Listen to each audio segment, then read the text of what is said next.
روزوں کا مہینہ رمضان کا مہینہ ہے، جس میں قرآن اول نازل ہوا، جو لوگوں کا رہنما ہے اور جس میں ہدایت کی کھلی نشانیاں ہیں اور جو حق و باطل کو الگ الگ کرنے والا ہے۔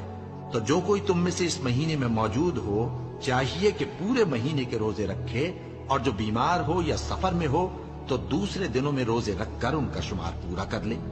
اللہ تمہارے حق میں آسانی چاہتا ہے اور سختی نہیں چاہتا، اور یہ آسانی کا حکم اس لیے دیا گیا ہے کہ تم روزوں کا شمار پورا کر لو، اور اس احسان کے بدلے کہ اللہ نے تم کو ہدایت بخشی ہے تم اس کو بزرگی سے یاد کرو اور اس کا شکر کرو۔ اور اے پیغمبر، جب تم سے میرے بندے میرے بارے میں دریافت کریں تو انہیں معلوم ہو کہ میں تو تمہارے پاس ہی ہوں۔